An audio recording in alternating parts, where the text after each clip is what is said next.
Hello, my name is Claire Taylor. I'm a grade 11 student in British Columbia. I'm currently attending Oak Bay High School. Over the past few months, my English 11 class has been studying the works of William Shakespeare. Today I will be discussing Shakespeare's life and works. William Shakespeare was born around April 23, 1564, and died on his birthday 52 years later in 1616. John Shakespeare, who held a job equivalent to a modern-day mayor, and Mary Arden were his parents. John and Mary had 2 daughters before William, who died as babies, but had at least 5 more children who lived at least into childhood. When William Shakespeare was 18 years old, he married 26-year-old Anne Hathaway, who he had 3 children with, Susanna, Hamnet, and Judith. Unfortunately, Hamnet died when he was about 11 years old. Shakespeare traveled to London and became a member of stage crew, who held the horses backstage. He later became an actor, writer, and director. His first published work was Venus and Adonis in 1593, and the first to be printed was Titus Andronicus in 1594. Shakespeare's plays were performed at the Globe Theatre in the afternoons. This was because the playhouse did not have power, so natural light was needed. Light got in through a large hole in the ceiling. The poorest people would sit under the hole in the muck in front of the stage. They were called groundlings. The place under the hole in front of the stage was called the pit. Another group of people sat in the pit. They were the earthlings. They sat on mats behind the groundlings. Earthlings were wealthier than groundlings, but still quite poor. The wealthy people watched from upper levels under the roof. The women sat and the men stood. The richest of the people would actually sit on the stage. They would overreact to things that happened in the play, for example, laughing. To show disapproval during Shakespeare's plays, audience members would hiss. Because props were scarce in Shakespeare's plays, the characters would have to tell the audience in text where they were. For example, "It's a beautiful day here in Verona."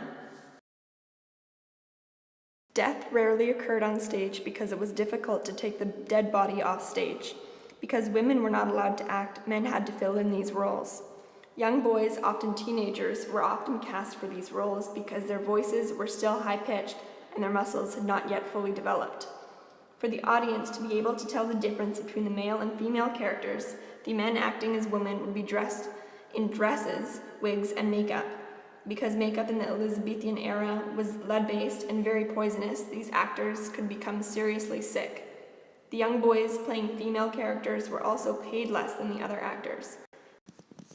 In addition to the Globe Theatre flag, which was hung at all times, a second flag would be hung to show what type of play would be happening in the playhouse.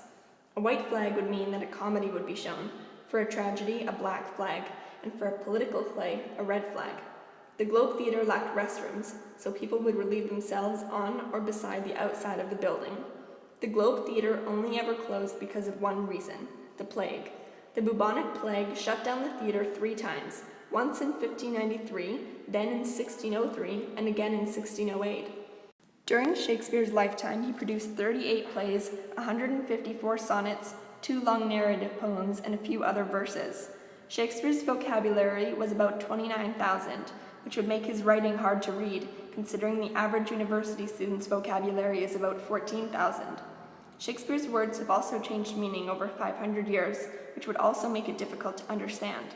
Several sources Shakespeare referred to when writing his plays are Odyssey's Metamorphoses, Plutarch's Lives of the Noble Grecians and Romans, Holinshed's Chronicles of England, Scotland, and Ireland, and the Bible.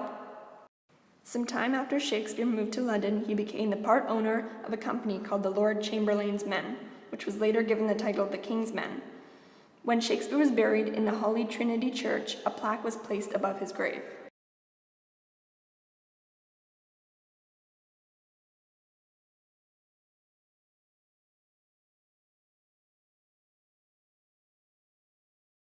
Shakespeare was a brilliant author. This is one of the reasons why his work is timeless.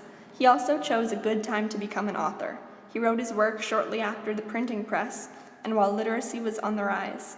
Even today, William Shakespeare's work is being performed, read, and filmed. It is no wonder he is considered the greatest writer in English language.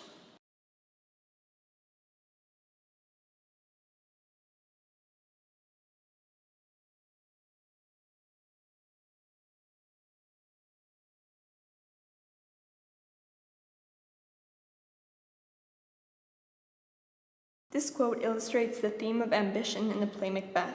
Macbeth is not the ambitious character throughout the whole story. In the beginning of the play, Macbeth is a kind and loyal character. This is evident when Lady Macbeth states that Macbeth is too kind to act on his ambitious feelings.